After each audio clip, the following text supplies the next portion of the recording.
Hello दोस्तों, welcome to accounting सीखो।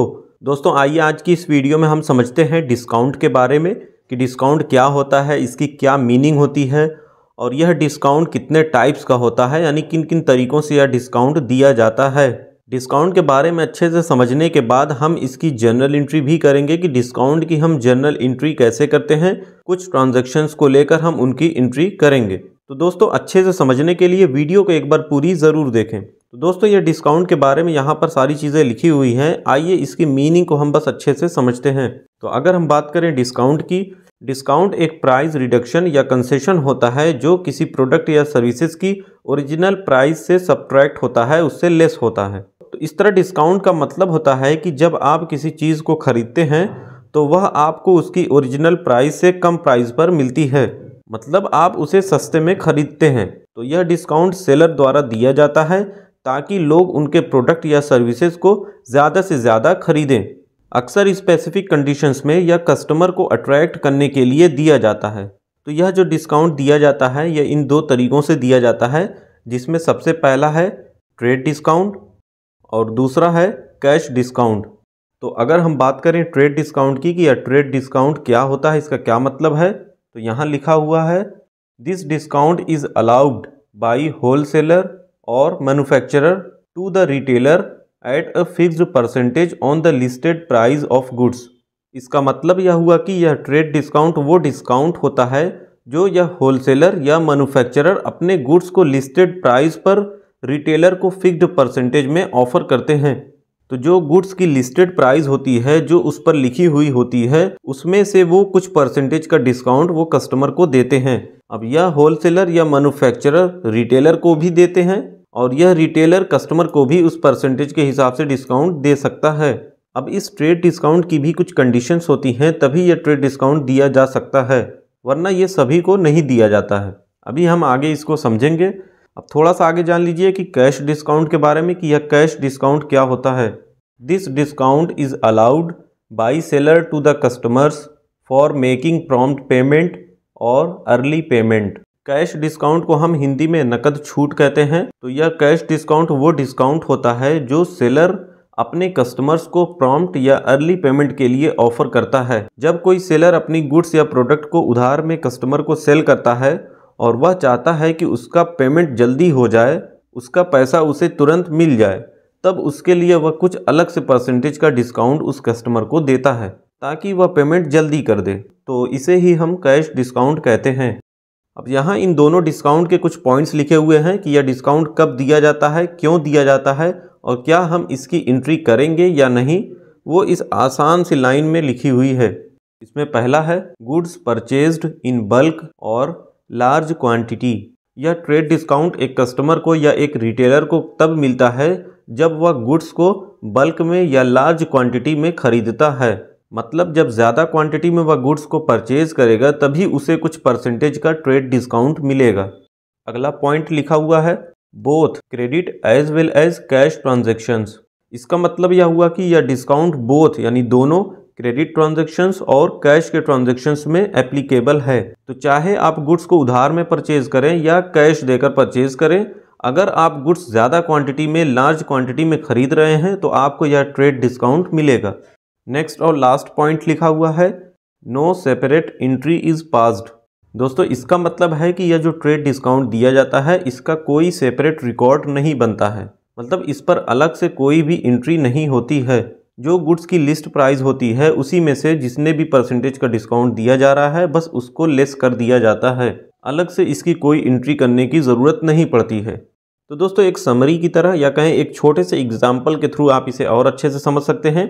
जैसे मान लीजिए आप एक मोबाइल फ़ोन रिटेलर हैं और आपने एक होलसेलर से 100 फ़ोन्स बल्क में ख़रीदे हैं। तो अगर होलसेलर ने आपको 10% ट्रेड डिस्काउंट दिया है तो यह आपके लिए व्यापारिक छूट होगी। इसका मतलब है कि आपको फ़ोन्स की लिस्टेड प्राइस पर से 10% कम प्राइस पर वो फ़ोन मिलेंगे। तो होलसेलर ने आपको यह ट्रेड डिस्काउंट इसलिए दिया है क्योंकि आपने फ़ोन्स को लार्ज क्वांटिटी में परचेज़ किया है। तो यह जो ट्रेड डिस्काउंट होगा यह बोथ यानी क्रेडिट के ट्रांजैक्शन या कैश के ट्रांजैक्शन दोनों में अप्लाई होगा और इसके लिए आपको कोई अलग से एंट्री करने की ज़रूरत नहीं है। अब दोस्तों यह कैश डिस्काउंट के भी कुछ 3 इंपॉर्टेंट पॉइंट्स लिखे हुए हैं, जिसमें से पहला है it allowed only if the customer makes the payment with in the fixed period. इसका मतलब यह है कि यह कैश डिस्काउंट तभी मिलता है अगर कस्टमर फिक्स्ड पीरियड के अंदर पेमेंट करता है। अब जैसे मान लीजिए कोई सेलर है जो गुड्स को उधार में कस्टमर को सेल किया है और वह कस्टमर बोल रहा है कि वह उसका पेमेंट 1 महीने बाद करेगा, पर उसके कुछ दिन बाद या 2-4 दिन बाद अगर सेलर को यह लग रहा है कि अगर वह कस्टमर जल्दी उसका पेमेंट कर देता है तो उतना कैश इसके पास आ जाएगा और वह कैश को कहीं और भी यूज़ कर सकता है, तो उसका कुछ पैसा इस तरह फंसा हुआ है।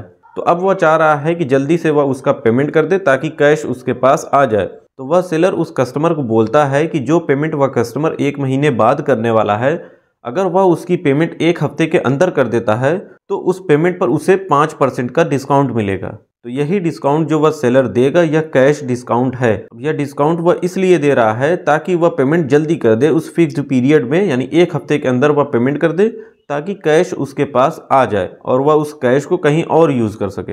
इसका दूसरा पॉइंट है cash discount motivates the customer to make the payment at the earliest. मतलब यह कैश डिस्काउंट कस्टमर को मोटिवेट करता है कि वह पेमेंट जल्दी करे। तो जैसा कि मैंने अभी आपको बताया है कि अगर वह कस्टमर 1 हफ्ते के अंदर पेमेंट करता है तो उसे 5% का डिस्काउंट मिलेगा, तो इसलिए वह कस्टमर जल्दी पेमेंट करने के लिए मोटिवेट हो पाता है कि अगर वह जल्दी पेमेंट कर देगा तो उसे 5% का डिस्काउंट मिल जाएगा, कुछ छूट मिल जाएगी।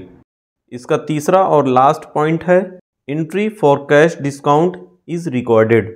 मतलब इस कैश डिस्काउंट के लिए अलग से एंट्री रिकॉर्ड होती है। ट्रेड डिस्काउंट के लिए कोई एंट्री नहीं की जाती है, उसका कोई रिकॉर्ड नहीं होता है। कैश डिस्काउंट अगर कोई दे रहे हैं तो इसके लिए अलग से एंट्री रिकॉर्ड करते हैं कि कितने का कैश डिस्काउंट दिया गया है।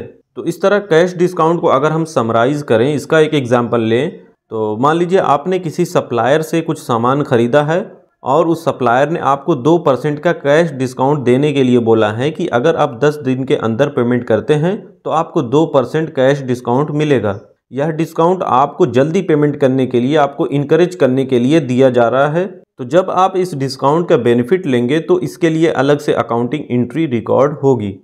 तो इस तरह दोस्तों इन दोनों डिस्काउंट्स के थ्रू, यानी ट्रेड डिस्काउंट और कैश डिस्काउंट्स के थ्रू बिजनेसेस अपने ट्रांजैक्शंस को रेगुलेट करते हैं और कस्टमर्स को मोटिवेट करते हैं कि वह गुड्स को लार्ज क्वांटिटी में परचेज करें, या फिर अगर वो उधार में परचेज किए हैं तो उनकी रेगुलर पेमेंट्स करें या अर्ली पेमेंट करके वो डिस्काउंट रिसीव कर सकते हैं।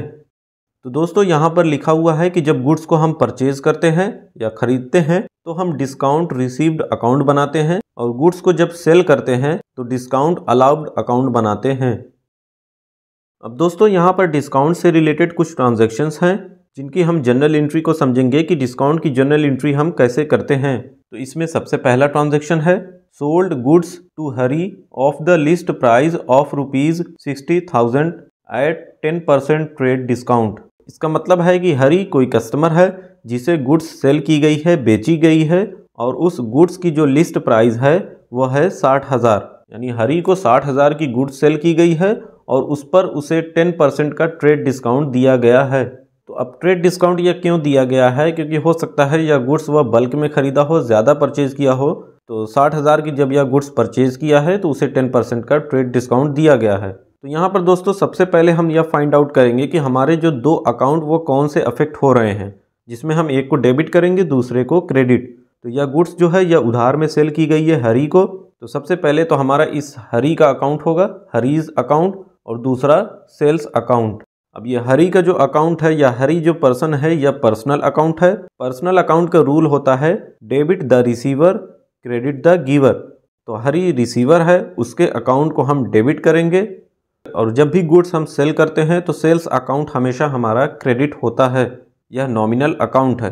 अब दोस्तों यह 60,000 रुपये जो गुड्स की प्राइस है, तो जब इस पर उसे 10% का ट्रेड डिस्काउंट मिल रहा है तो 60,000 का 10% जो भी होगा हम उसमें से लेस कर देंगे और फिर हम उस अमाउंट को लिखेंगे। तो 60,000 का 10% हो जाएगा 6,000, तो 60,000 में से 6,000 हम लेस करके ही इसकी अमाउंट लिखेंगे। तो अब यह लेस करके हम क्यों लिख रहे हैं, तो जैसा कि हम जानते हैं कि ट्रेड डिस्काउंट जो होता है उसकी अलग से कोई सेपरेट एंट्री हम नहीं करते हैं। तो जो लिस्ट प्राइस होती है उसी में से बस उस ट्रेड डिस्काउंट को लेस करके हम वह अमाउंट लिखते हैं। तो यहाँ पर हमारी एंट्री की गई है हरीज अकाउंट डेबिट, यानी हरी के अकाउंट को डेबिट किए हैं क्योंकि हरी हमारा रिसीवर है, डेबिट द रिसीवर, उधार में हरी को हम गुड्स सेल कर रहे हैं। तो यहाँ हम डेबिट के कॉलम में 54,000 लिख देंगे। यानी 60,000 का जो 10% ट्रेड डिस्काउंट है 6,000, तो 60,000 में से 6,000 जब लेस कर दिए हैं तो हमारा जो 54,000 आया है वो यहाँ पर लिखे हैं।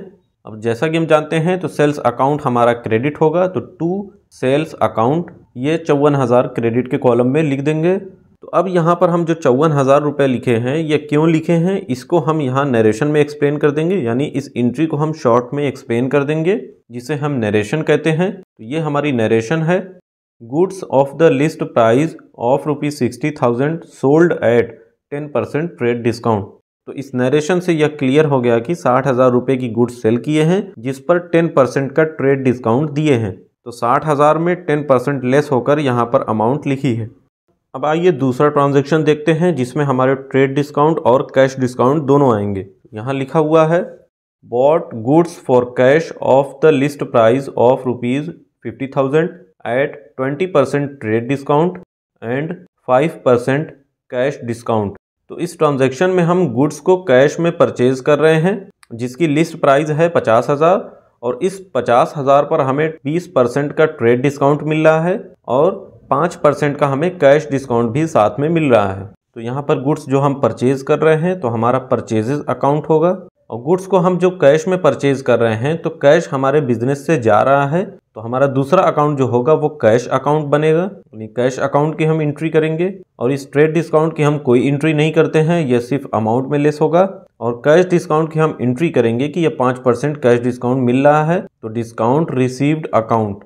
तो गुड्स परचेज करने पर हम परचेज अकाउंट को हमेशा डेबिट करते हैं, तो परचेजेज अकाउंट हमारा डेबिट होगा। कैश अकाउंट यह रियल अकाउंट है, debit what comes in and credit what goes out. Cash हमारा बिजनेस से जा रहा है, इसे हम क्रेडिट करेंगे। और डिस्काउंट रिसीव्ड अकाउंट यह नॉमिनल अकाउंट है, यह हमारा गेन है। Debit all expenses and losses, credit all incomes and gains. तो इस गेन को हम क्रेडिट करेंगे, हमें डिस्काउंट मिल रहा है, हमारा फ़ायदा हो रहा है। तो इस तरह परचेजेस अकाउंट हमारा बस डेबिट होगा, बाकी की ये 2 अकाउंट होंगे ये क्रेडिट होंगे। अब दोस्तों ये हमारा वर्किंग नोट है, तो पहले आप इसे अच्छे से समझ लें कि जो आप गुड्स परचेज कर रहे हैं तो उसमें कौन से डिस्काउंट को हम कैसे लेस करेंगे, उसकी कितनी अमाउंट होगी, पहले यहाँ पर हम लिख लेंगे, फिर इसकी हम जनरल एंट्री करके उसमें अमाउंट को लिखेंगे। तो जो गुड्स हम परचेज कर रहे हैं उसकी लिस्ट प्राइस है 50,000, तो यहाँ पर लिख दिए हैं लिस्ट प्राइस 50,000 और इस पर हमें 20% का ट्रेड डिस्काउंट मिला है, तो लेस कर देंगे ट्रेड डिस्काउंट 20%। तो 50,000 का 20% हो जाएगा 10,000। तो 50,000 में से 10,000 लेस कर दिए तो ये हमारा 40,000 आ गया। अब इस 40,000 पर हमें 5% का कैश डिस्काउंट मिला है, तो इसमें से लेस कर देंगे लेस कैश डिस्काउंट 5%। तो 40,000 का 5% हमारा होगा 2,000। तो 2,000 हमारा ये कैश डिस्काउंट हो गया। तो 40,000 में से जब 2,000 लेस कर देंगे तो ये 38,000 रुपये हम यह कैश पे किए हैं। दोस्तों यह जो ट्रेड डिस्काउंट है 10,000, इसको हम कहीं नहीं लिखेंगे, पर यह जो कैश डिस्काउंट हमें मिला है 5% का, इसकी हम एंट्री करेंगे। तो यह हमारी एंट्री है। तो यहाँ पर हम परचेजेज अकाउंट को डेबिट किए हैं 40,000। तो गुड्स की जो लिस्ट प्राइस थी वो थी 50,000, जिसमें से हमें 20% का ट्रेड डिस्काउंट मिला है। तो ट्रेड डिस्काउंट हम डायरेक्ट 20% हम लेस कर देंगे, तो ये 40,000 जो आया हुआ है वो हम यहाँ पर लिखे हैं। अब कैश हमारे बिजनेस से जा रहा है, कैश अकाउंट को हम क्रेडिट किए हैं टू कैश अकाउंट, ये 38,000 रुपये हम लिखे हैं। क्योंकि 5% हमें ये कैश डिस्काउंट भी मिला है, तो 40,000 में से ये 2,000 हमारा कैश डिस्काउंट हो जाएगा। तो ये जो 38,000 टोटल है, इतना हमें कैश पे करना पड़ा है, तो ये 38,000 ये कैश अकाउंट के सामने हो जाएगा क्रेडिट में। तो अब इस कैश डिस्काउंट को हम यहाँ पर लिखेंगे टू डिस्काउंट रिसीव्ड अकाउंट के नाम से। अब ये हमारा हो जाएगा 2,000। दोस्तों डेबिट और क्रेडिट दोनों कॉलम में जो हम अमाउंट लिखते हैं एक एंट्री की, वो दोनों अमाउंट बराबर होनी चाहिए। तो ये 40,000 ये डेबिट में लिखा है, तो ये क्रेडिट में 38,000 और ये 2,000, ये 40,000 ये क्रेडिट में हो गए। तो इसकी हम नरेशन लिख दिए हैं, goods of the list price of 50,000 bought at 20% trade discount and 5% cash discount. तो ये हमारी एंट्री कंप्लीट हो गई है। उम्मीद करता हूं दोस्तों अब आप डिस्काउंट के बारे में समझ गए होंगे कि डिस्काउंट क्या होता है या कितने टाइप्स का होता है, ट्रेड डिस्काउंट की क्या मीनिंग है, कैश डिस्काउंट क्या होता है, और हम इन दोनों डिस्काउंट की जनरल एंट्री कैसे करते हैं। यह सारी चीज़ें आपको क्लियर हो गई होंगी।